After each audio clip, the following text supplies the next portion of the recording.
The observation deck of the wandering star hummed with the gentle thrum of engines, a lullaby that had become familiar over the past standard year. Ellen stood at the viewport, watching the streaks of starlight bend into ribbons as the ship maintained its steady course through subspace. In her arms, nestled against her chest, was Ruvo, a small, furred creature with luminescent amber eyes and pointed ears that twitched at every distant sound. Ruvo wasn't human.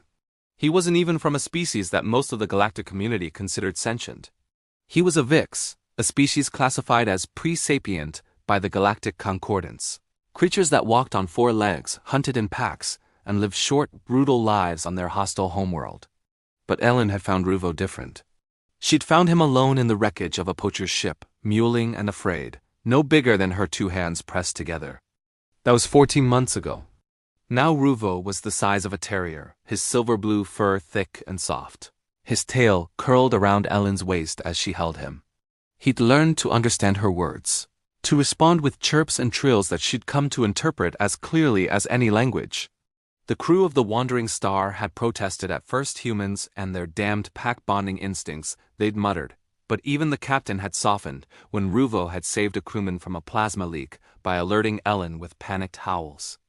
Ellen? Ruvo's voice was small, uncertain. He'd been practicing human speech for months now, his vocal cords adapting in ways that baffled the ship's xenobiologist. The words came out slightly slurred, almost musical, but unmistakable. Yes, little one? Ellen murmured, running her fingers through his fur. Ruvo was quiet for a long moment, his claws kneading gently against her shoulder. When he spoke again, his voice trembled.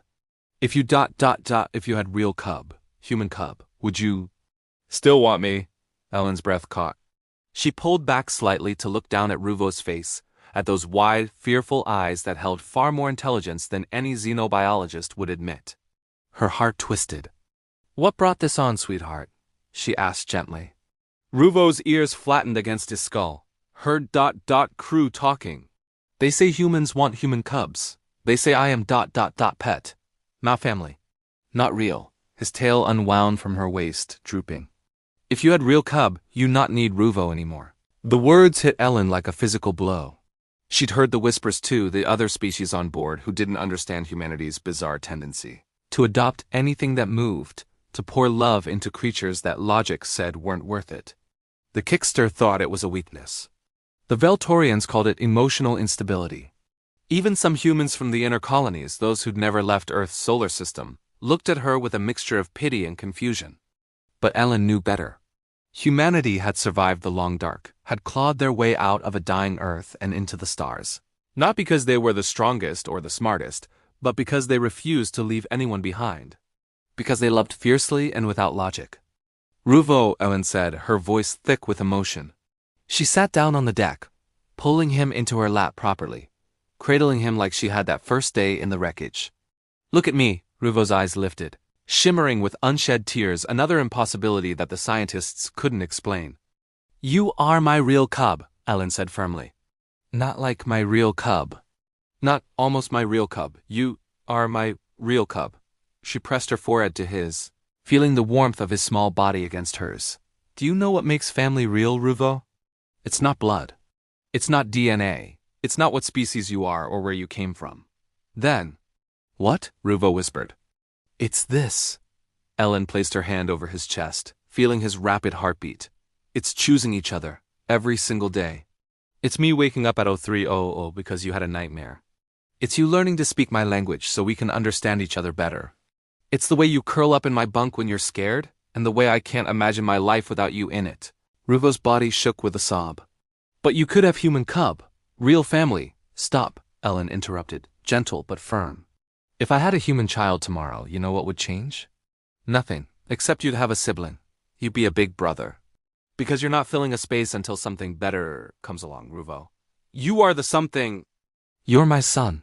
The word hung in the air between them, heavy with meaning. Son, not pet, not companion animal. Son.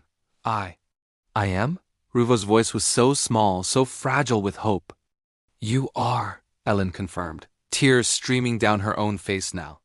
And I need you to understand something else. The people who say you're not real, who say this isn't real, they're wrong. They don't get to define our family. They don't get to tell me who I'm allowed to love, or how I'm supposed to love them. That's humanity's gift, Ruvo. We love without permission. We love things the universe says we shouldn't. We look at the impossible and say yes, and Ruvo pressed his face into her neck, his whole body trembling. I love you, Mama, he choked out. So much. I love you too, my brave little cub, Ellen whispered, rocking him gently. My real, perfect, irreplaceable cub. They sat there for a long time, mother and son, as the stars streaked past and the ship carried them forward into the unknown. Somewhere on the bridge, the captain glanced at the observation deck feed and smiled, making a note to update Ruvo's status in the ship's registry. Not biological sample or rescued fauna. Family member. Human dependent.